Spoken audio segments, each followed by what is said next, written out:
Well, hello there, and welcome to another episode of In the Library of Graphic Literature with your host, Wallace Ryan. And this episode, we have a Hulktastic spectacular for you. Yes, we do. We're going all out Hulk, right? Yes. As you can see by the gray Hulk that Luna is holding there.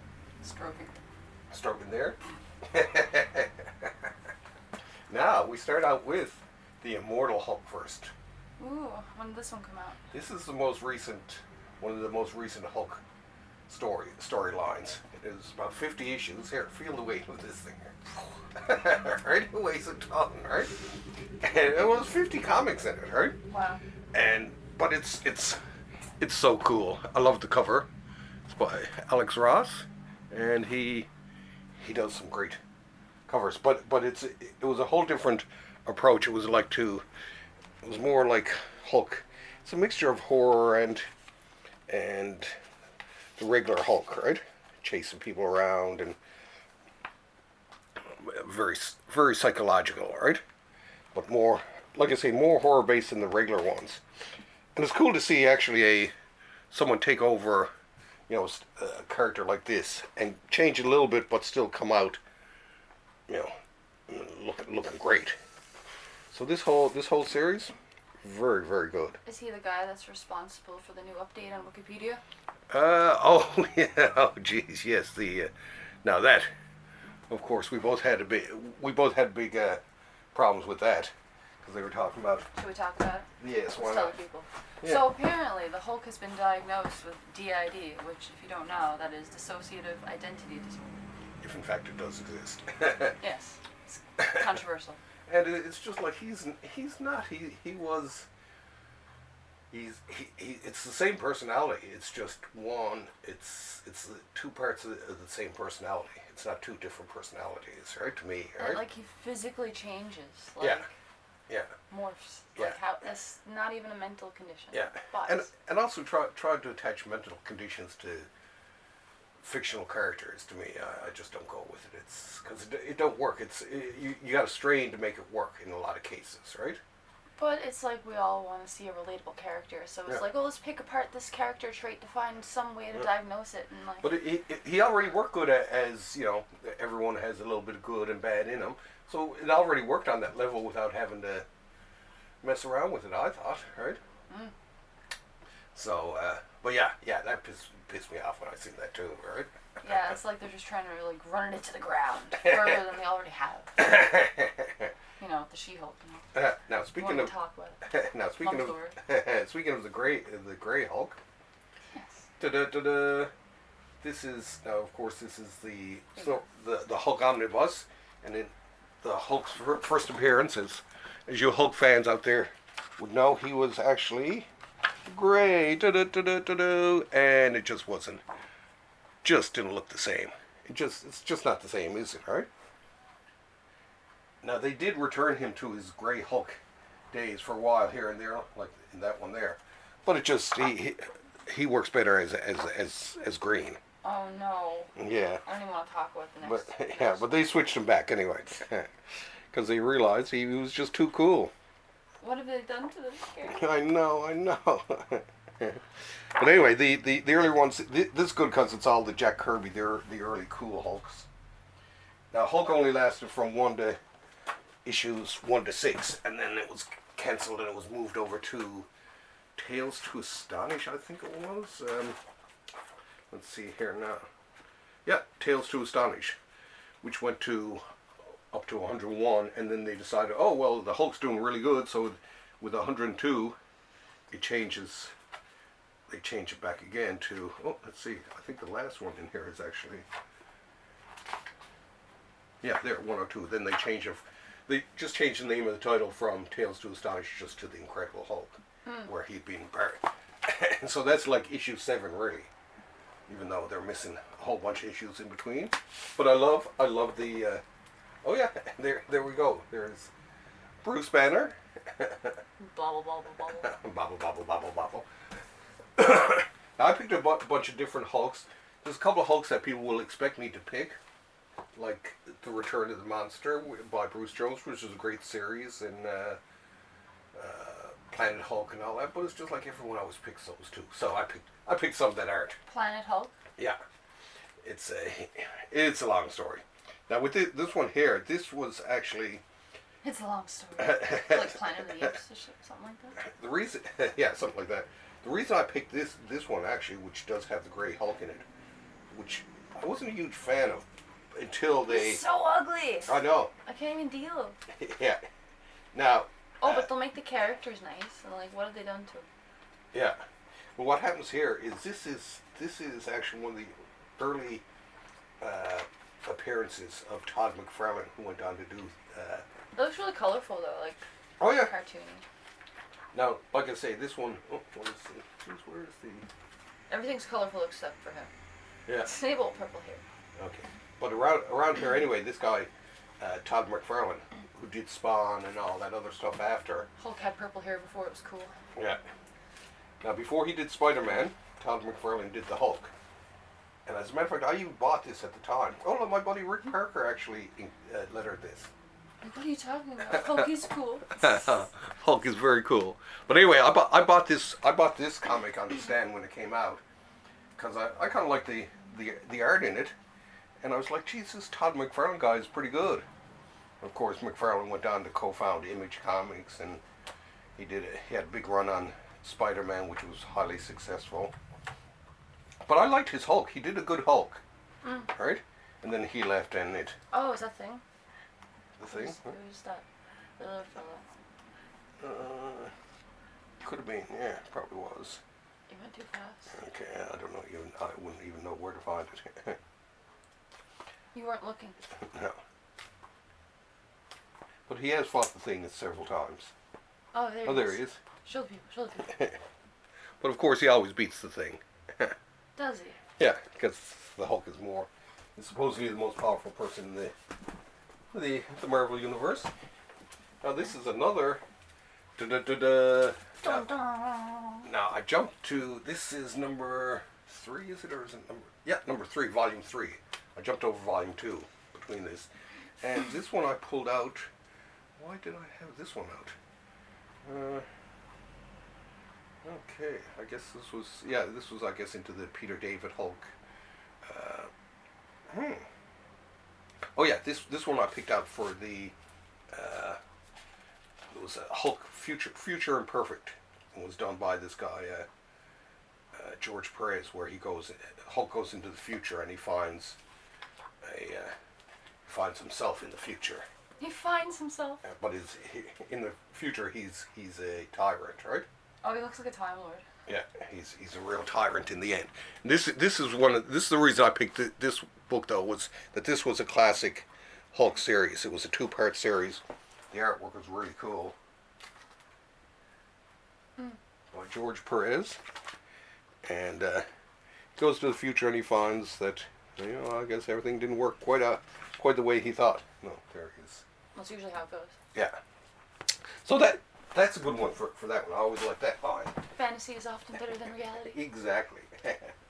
Now we'll go back down through some... That's why we have books. Exactly. Now, now later on, Herb Trimpe took over. Herb Trimpe, and Archie Goodwin, who I actually met. And Herb Trimpe, I didn't mind his artwork, but it's kind of blocky. But when he was inked by this guy named John Severin, he became super cool. And this was a short little story in the back. This was highly unusual at the time. Marvel rarely had additional stories in the back. It was always just one big story. But this had a little Hulk story in the back of it. The Incredible Hulk. In the noonday desert, the heat becomes a throbbing, almost tangible presence. To the lost wayfarer. Was that, what even is that? What's that? Wayfarer? Wayfarer, yeah. That's a word? Yeah. Oh, can you read that? I've never even heard of that before. Yeah, wayfarer, like a wanderer, right? Bereft of Cadillac and road map, it can come down to Wells, scale down, sun-scorched hell. But this is the Hulk. But this, and I love this this shot of him. But the Hulk is kind of childlike, right? But here he finds heaven is a very small place. He finds a town. it's a mirage, and he walks into it, and everyone's really nice to him, waving to him, smiling at him, and and he finds this girl who talks to him in a wheelchair, and and then she starts to fade away, and then the rest of the town starts to fade away, and I'm serious. It's still one of my all-time favorite Hulk stories. The storytelling is great, but the inking too on top of that. And then, and as this boom come back, and he just leans off, and he boom, and then in an earthquake station nearby, they're like, oh my God, look at this! Right off whatever that cause is, it must be something else. It's just like, well, there's nothing out there. Nobody to be hurt. Nobody at all. But the Hulk was. There it is. There's a classic. I mean, they just don't do story endings like that anymore, right? Now this I picked this one because this is number 12 of your Masterworks? Yeah, but it's also around the time that I started to collect the Hulk myself. Seeing if it was signed. Oh no, unfortunately. Len Wein, who I actually met, although he. But you didn't get a sign. No, I do have an autograph from him now.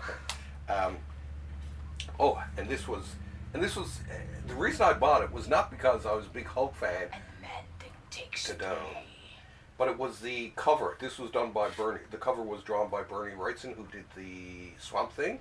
Yeah. And I was a huge fan of Bernie Wrightson. So that's the man thing? Yeah. Old Card Nose, as we like to call him. Now Hulk is mad! Yeah. One of my favorite. But also the cool thing about this was the Sal Buscema, one of my favorites. He did it, but also Joe Staton, and he made Sal's work even better. Sometimes Sal was good. An alligator pretzel. Yeah. Sometimes Sal was bad. Oh, and there's Doc Samson. Who I always thought was cool. Doc Samson. But I picked it up just because of that, and I started reading it, and it was just like, Jesus, this is a pretty good comic, and I kept reading, and I started collecting it. It was just like, wow, this... But I love the artist on this, the two artists. Now, this had a different inker. It looks slightly different. Mm. This actually even had one of the early appearances of Groot in it. Groot? There, back here. Groot? I am Groot. Really? Yeah. Because Groot originally was created as just a monster, right? Mm. As a matter of fact, you even see him on the cover, I think, here, yeah. Oh. Groot, Master of Trees. Okay, show the people. Show the people. See? So Groot did make an appearance in the Marvel Universe. But like I said, and this Jarella, this is one of my favorite storylines. This was Hulk's love of his life. But he was like full grown, not baby Groot. What's that? He was full grown, not baby Groot. Yeah, but he got shrunk down. Actually, Jarella lives in the subatomic world. Oh. And he got shrunk down to visit her. But then, in the end, of course, like he can never be happy, so he ends up back out. And the artwork, like I said, I love the artwork throughout. He's not allowed to be happy? Nah. Well, it seems like that. Monsters can't be happy? They can't be. They just can't. No.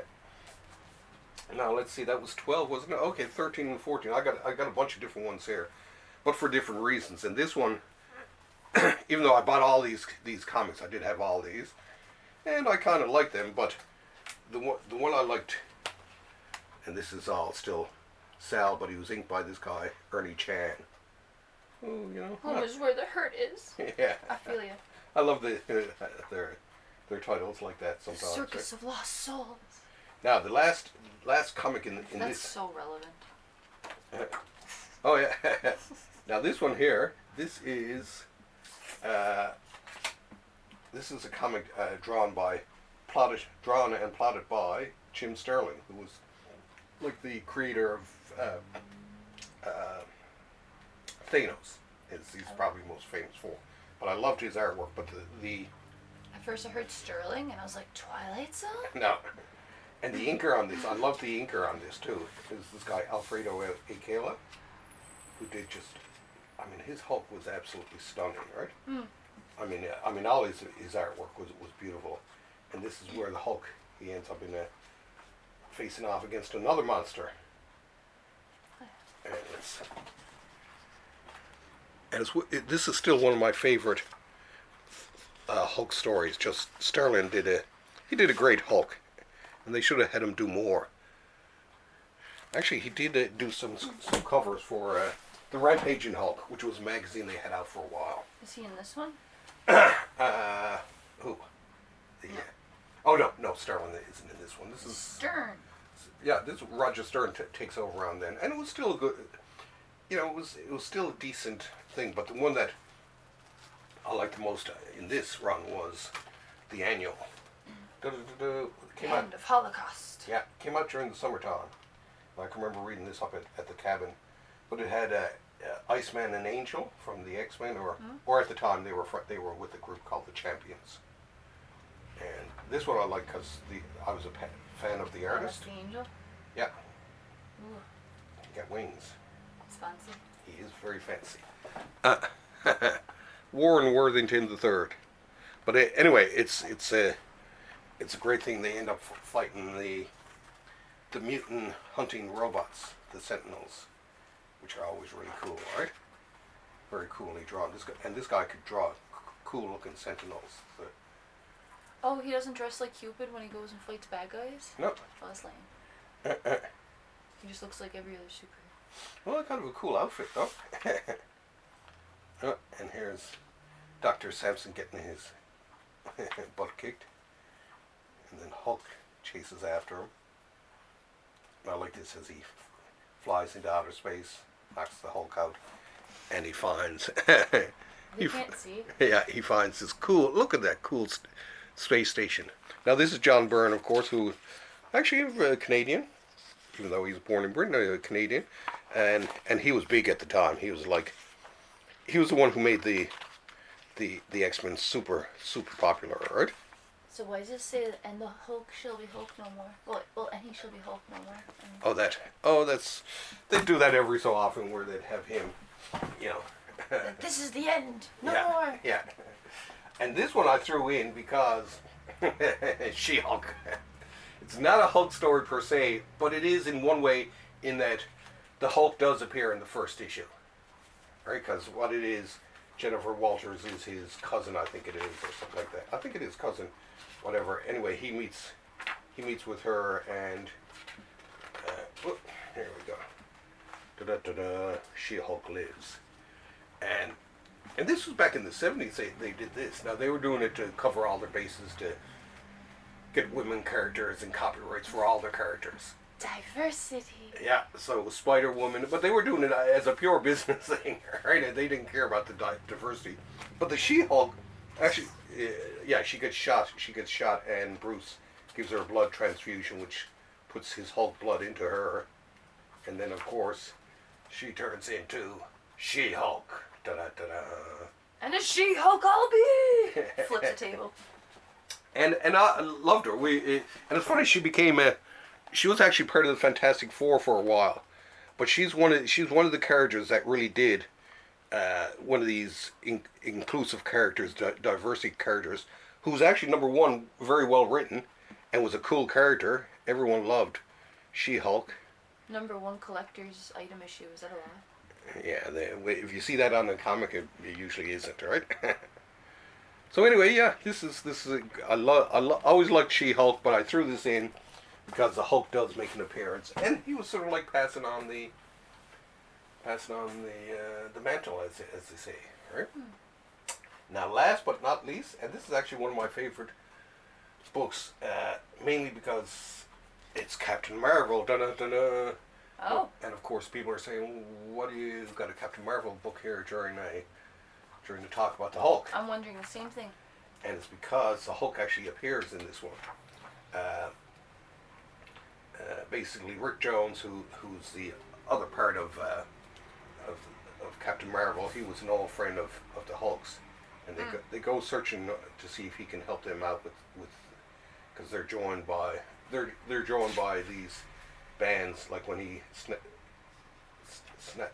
slaps together those armbands he's wearing. Katang, he turns from this guy into Captain Marvel. And the other guy, Rick Jones, he just goes into this other dimension to hang out. And Captain Marvel, isn't that another one they've ruined or something? yeah, I prefer this is the one I prefer. I like the earlier one, right? Now in this one, of course, Hulk comes out, and this was actually probably even more so than the other Hulks. This was one of the first Hulk stories I read, and I liked it just because it was, well, the Hulk is pretty cool in it, right? And now and funny enough, this was out in a reprint version, which, like this, see this page here? This was clipped out, and this was actually clipped out of the reprint, and it went from this page, and they cut out that bottom thing about the next, and right to this page. In the reprint, they left that out, but I liked it because it was, well, Gil Kane, who drew really good, but he could actually draw a good Hulk, and I liked when he started getting mad and turned green, and then he went totally around the bend. And to me, like I say, I was a DC person, so I was a big fan of Captain Marvel, and so that helped to introduce me to some stuff like that, and it came along, and I was just like, hey, this Hulk character is pretty cool. Then, of course, once I seen Bernie Wrightson did a cover, I was like, oh, I got to read more of this Hulk thing. He looks kind of cool. And then, of course, there was the Hulk TV show at the time, which was huge. Yeah. And so that's our Hulk-tastic. Yay! Da-da-da-da-da. Bobble, bobble. Bobble, bobble, bobble, bobble. Bobble, bobble. Bobble, bobble. Hulk smash. Hulk smash. Hulk happy. Hulk crush.